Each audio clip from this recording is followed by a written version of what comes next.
NPL का जो हमारा प्रीवियस वीडियो था मेरे ख्याल से परसों रात का, जी हाँ, परसों रात का जो वीडियो था उसमें कहीं ना कहीं जो हमने टीम वैल्यूज के बारे में बताया जो कि निकल कर आया, जो सारी टीमें जो है इनके ओनर्स जो हैं वो फाइनलाइज हो गए थे और उनकी जो टीम वैल्यू है वही फाइनलाइज निकल कर आया था कि आखिर किन वैल्यू पर वो सब टीम फ्रेंचाइज जो है वो फाइनलाइज हुए हैं। उसी वीडियो में लास्ट में आपको याद होगा यार ने एक पॉइंट पिक आउट किया था कि अब नजर रहेगी अगले की ब्रॉडकास्ट और स्ट्रीमिंग्स को लेकर किस तरह से डिवाइडेशन किया जाता है कि ब्रॉडकास्ट स्ट्रीमिंग किस तरह से होती है, कहां पर होती है, कौन कौन से रीजंस को टारगेट किया जाता है, कहां कहां पर देखा जा सकता है। ये सब चीजें बहुत ज्यादा नजर रहेगी, नजर रहेगी कि आखिर इनके बारे में क्या कुछ प्लान्स रहते हैं क्रिकेट एसोसिएशन नेपाल और फिर एनपीएल के जो भी ऑर्गेनाइजर कमेटी जो है उनके बीच में। तो आज इस वीडियो में हम आपको बताने की कोशिश करेंगे कि आखिर कौन से रीजंस को स्पेसिफिकली यहाँ पर एनपीएल को जो है वो टारगेट करना चाहिए, जिनसे जो उनके जो इस लीग का रीच है वो एक नेक्स्ट लेवल पर जाकर नजर आएगा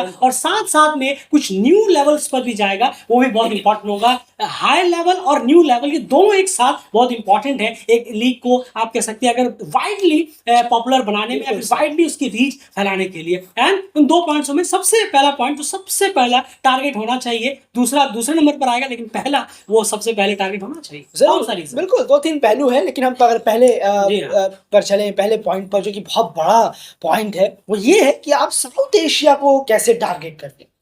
साउथ एशिया से हमारा मुराद है कि यहाँ जैसे इंडिया, पाकिस्तान, बांग्लादेश, अफगानिस्तान, इन जैसी कंट्रीज हैं। तो यहाँ पर किस तरीके जो मेजर सबसे पहले तो आपको ये देखना होगा अपने ही पड़ोसियों में बहुत बड़े बड़े क्रिकेटिंग जाइंट हैं। अगर आप नजर दौड़ाएं आपके कंट्री से बाहर यही चार सबसे ज्यादा आपको व्यूअरशिप देंगे, ये आपको पता। हाँ, बिल्कुल सही कहा है आपने। तो यहाँ भर भर के व्यूअर्स भी हैं, भर भर के यहाँ पर देखने वाले भी हैं जो क्रिकेट को बहुत पसंद करते हैं। लंबा चौड़ा इसमें भाषण देने की जरूरत नहीं है कि पाकिस्तान, अफगानिस्तान, बांग्लादेश और इंडिया तो खैर है ही, यहाँ पर क्रिकेट क्या क्या कैसे कैसे होता है। तो इन जगहों को स्पेशली टारगेट करने की जरूरत है। सबसे पहले तो एनपीएल ऑर्गेनाइजर को कि वो कैसे यहाँ तक और सिंपल वे में रीच को पहुंचाते हैं। स्ट्रीमिंग और ब्रॉडकास्टिंग दोनों होने चाहिए।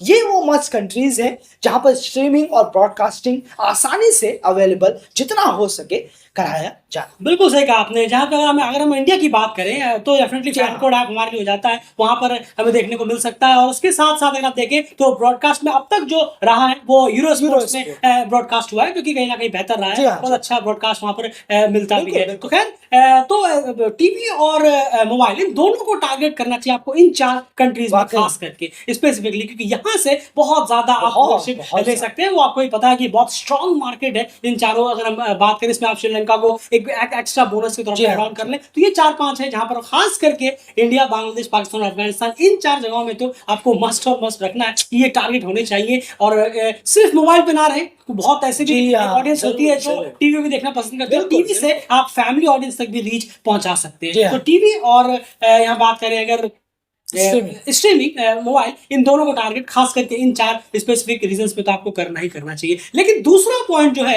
वो एक वाइडर और न्यू रीच तक पहुंचाने में एंड काम करेगा। बिल्कुल सही कहा आपने। जैसे ईएपी रीजन है, आपका अफ्रीका रीजन है और आपका यूरोप रीजन है और मेना वगैरह रीजन भी है, मिडिल ईस्ट जैसे रीजन भी है। तो वहां पर भी याद रखने की जरूरत है कि ऐसा नहीं है, मालूम है कि आसानी से जब आप भूल जाते हैं कि शायद और कंट्रीज में क्या ही देखेंगे, इतनी दूर दूर कौन देखेगा, क्या देखेगा। लेकिन नहीं, वहां से भी आप व्यूअर्स को अट्रैक्ट कर सकते हैं। पर यहाँ पर एक थोड़ा सा मामला फंसा हुआ है।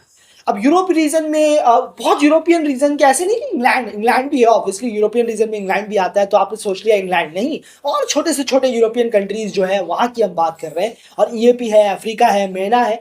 यहाँ पर आप एक सबसे जबरदस्त वे है और वो है यूट्यूब का। बिल्कुल, जो कि क्योंकि यहाँ लचीला रहना जरूरी है। बस यहाँ इतना रहेगा कि एक ऐप भराइए फिर पता नहीं वो वहां चलेगा, ये सब्सक्रिप्शन कराइए, इतना वहां उन कंट्रीज में आपको उतना एफर्ट करते हुए फैंस दिखेंगे नहीं जो आपको साउथ एशिया में आसानी से दिख जाएंगे। यही प्रॉब्लम है, ये सबसे बड़ी दिक्कत भी यहाँ पर है। और अच्छी बात भी है कि यूट्यूब में अगर आप कराएं सिंपल वे में उन कंट्रीज के लिए तो बहुत फायदेमंद होगा, बहुत अच्छा होगा कि आपके साथ नए एक जो फैन बेस है वो धड़ाम से जुड़ेंगे कि अच्छा IPL नाम का भी कोई क्रिकेट होता है। और हम जानते हैं ये EAP अफ्रीका वगैरह में, यूरोप की जो और कंट्रीज है, अदर कंट्रीज है T20 एसोसिएट वाली, वहां पर भी क्रिकेट बहुत धूमधाम से अभी चल रहा है फिलहाल अगर हम बात करें तो। यहाँ पर भी टारगेट करने की जरूरत है। पर एक दिक्कत की जो मैं बात कर रहा था वो ये है कि जो ऑर्गेनाइजर है और जो साथी बिजनेसमैन है, क्या वो मानेंगे यूट्यूब में कराने के लिए? ये एक बहुत बड़ा मुद्दा हो जाता है, क्योंकि ये NPL है, याद रखिएगा, एक लीग है जहां पर सिर्फ ऑर्गेनाइजर का जो बोर्ड में बैठे हुए हैं उनका डिसीजन सब कुछ नहीं होता। यहाँ पर बहुत लोगों से पूछना पड़ता है, तब जाकर एक डिसीजन लिया जाता है। यहाँ एक अकेला इंसान, ये लीग है, प्राइवेटाइजेशन वाली लीग है, तो यूट्यूब में हो पाना, इसका डिसीजन लेना, ये एक टफ डिसीजन है, लेकिन बहुत बहुत अच्छा डिसीजन, रीच बहुत वाइड करेगा अगर ये डिसीजन होता है। इन प्लेयर जो IPL में खेलेंगे नेपाल के, वो दूर दूर तक अपना नाम कमाने में कामयाब रहे। बिल्कुल सही कहा आपने, क्योंकि अगर आप एशिया की तरफ की बात करें तो वहां तक तो आप पहुंच ही रहे हैं, लेकिन थोड़ा सा वाइडर ऑडियंस के लिए आपको इन एरियाज को टारगेट करना पड़ेगा। अब पहला सीजन है, शायद आपको उतने व्यूअरशिप ना मिले, लेकिन फिर दूसरे सीजन में आप बढ़ेंगे, फिर तीसरे बढ़ेंगे, इस तरह से आपकी व्यूअरशिप एक के बाद एक बढ़ती चली जाएगी। जाहिर सी बात है, तो ये सोचने वाली बात है कि इन एरियाज को भी ये सोच कर ना करें छोड़ो ना, ये तो बहुत अलग एरियाज हो गए, हमें क्या, हमें सिर्फ ये टारगेट ना, ये से मत रहिए। डेफिनेटली यहाँ से भी आपको, जैसे हमने पहले कहा, यहाँ से आपको हायर रीच मिलेगा, लेकिन वहां से आपको वाइडर रीच मिलेगा। आप अलग अलग जगह, नई जगहों पर पहुंचेंगे। आप जरूर चाहेंगे कि आपका जो ये लीग है जिसे आप शुरुआत कर रहे हैं बहुत चाव के साथ, क्योंकि बिल्कुल नया सीजन है, वो IPL था, अलग था, लेकिन आप बिल्कुल फ्रेश सीजन यहाँ पर अलग एक टूर्नामेंट हम देख रहे हैं, तो आप जरूर चाहेंगे कि कुछ नए लोगों तक भी पहुंचे। सिर्फ हमारे नेपाल के जो फैंस हैं उनसे हटकर, चाहे वो कनाडा में हो, USA में हो, या अमेरिका हो, ऑस्ट्रेलिया में, उन सब में, वो सबको मैं मिलाकर कह रहा हूँ, फिर और अपनी कंट्री में तो है ही है। इनके अलावा एशिया में तो आपने पहुंचाए, बहुत ऑब्वियस है। एशिया में तो अगर आप नहीं भी पहुंचाएंगे और सिर्फ फैन कोड में भी देंगे तो भी इतने ज्यादा फैंटेसी और सटोरी वाले भर गए कि वो खुद ही आ जाते हैं। तो खैर, और कुछ को लीग्स देखना बहुत पसंद है, वहां पर आ जाते हैं, तो खैर ये तो यहाँ पे मिलेगा। लेकिन अगर आपको थोड़ा सा वाइडर ऑडियंस चाहिए, थोड़ा और आपको दूर तक फैलाना है, कुछ नए लोगों तक पहुंचाना है, तो ये बहुत अच्छा इनिशिएटिव होगा कि आप rest of the in countries को हटाकर रेस्ट ऑफ द वर्ल्ड के लिए आप इसे यूट्यूब पे स्ट्रीमिंग करने की कोशिश करें। एंड मुझे आप एक एग्जांपल बता रहे थे अभी, कोई एक लीग थी जहां पर एक अच्छी खासी फेमस लीग है जो रेस्ट ऑफ द वर्ल्ड के यूट्यूब में स्ट्रीमिंग करा रहे हैं। जी हाँ, बिल्कुल, मुझे अंदाजा बिल्कुल नहीं था, क्योंकि लीग वीक तो हम देखते नहीं है। क्योंकि मेरा दोस्त जो है जतिन, वो अचानक से मैं उसके घर में बैठा था, तो वो मोबाइल लेकर आया, तो मोबाइल में वो लीग मैच देख रहा है यूट्यूब में। तो मैंने सोचा ये क्या है, कौन सी लीग देख रहे हो? तो उसने कहा कि कैरिबियन प्रीमियर लीग देख रहा हूँ यूट्यूब में, VPN लगा, CPL। जी हाँ, VPN लगाकर वो देख रहा है। तो उसको बहुत लीग का शौक है, पता नहीं, लेकिन खैर मर्जी है सबकी। तो वहां से मुझे ये अजीब सा लगा कि यार कमाल है, CPL भी यूट्यूब में भी लीग होते हैं, जबकि सख्त मना है ऐसे लीग बाहरी कंट्रीज में। बिजनेसमैन आसानी से राजी होते नहीं है, बहुत मुश्किल है यूट्यूब का लीग का यूट्यूब में होना। पर वहीं से ये ख्याल अचानक आज जब हम बात कर रहे थे कल शाम को, माफ कीजिएगा, तब ये अचानक दिमाग में आया कि हाँ, ये भी तो हो सकता है कि यूट्यूब को लीग के लिए बनाया जाए, लीग को यूट्यूब के लिए बनाया जाए और उसको पेचीदा थोड़ा सा किया जाए। बिल्कुल, लेकिन उन एरियाज में बिल्कुल मत करिएगा जहां से आपकी सबसे ज्यादा रीच आने वाली है, खबरदार जी, वहां बिल्कुल मत करिएगा। इसलिए हमने कहा कि वहां तक करिए, यूरोप, EAP अफ्रीका, यहाँ फैंस आपको इतना एफर्ट नहीं करते हुए नजर आएंगे खुद से कि ऐप भराया, फिर उसमें सारा लॉगिन किया, फिर कोई सब्सक्रिप्शन हुआ तो उससे कराया, फिर मैच देखा, फिर वहां से आपको रीच नहीं मिलेगा। इसीलिए हमने कहा उन एरियाज को आप यूट्यूब से टारगेट करिए, और जो आपके बड़े मार्केट है, इंडिया है, बांग्लादेश है, पाकिस्तान है, अफगानिस्तान है, श्रीलंका है, इन एरियाज को फिर आप देखें, अगर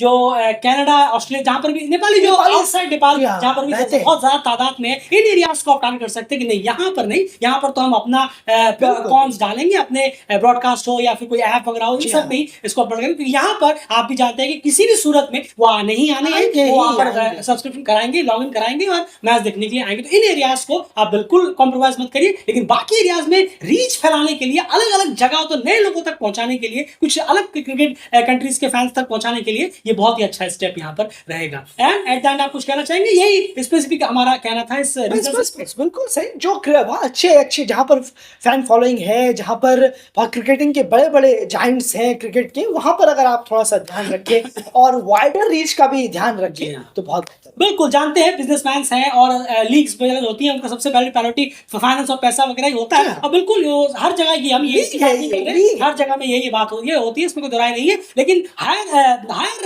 रीच के साथ साथ थोड़ा सा वाइडर रीच का भी कोशिश करें, कुछ नए तरीके के फैंस को अपनी तरफ अट्रैक्ट करने की कोशिश करेंगे तो बहुत फायदा रहेगा। और उससे हमारा सीधा सीधा कहना है, EAP यूरोप और अफ्रीका के जो फैंस हैं उनको अगर आप टारगेट करें यूट्यूब के सहारे, बहुत अच्छा है। फिलहाल इस वीडियो में माफ कीजिएगा, फिलहाल इस वीडियो में इतना ही। इंतजार रहेगा कि जब ब्रॉडकास्टिंग और स्ट्रीम डिटेल्स की चीजें निकल कर आएंगी तब किस तरह से चीजें एक्सप्लोर की गई है, किस तरह से क्लासिफाइड किया गया है, उसके बारे में बात जरूर करेंगे जब भी ऑफिशियली ये चीजें निकल कर आएंगी। आपकी क्या राय है इससे रिलेटेड कमेंट बॉक्स में जरूर लिखिए। अगर आप इससे सहमत हैं तो वीडियो को लाइक जरूर करते हो।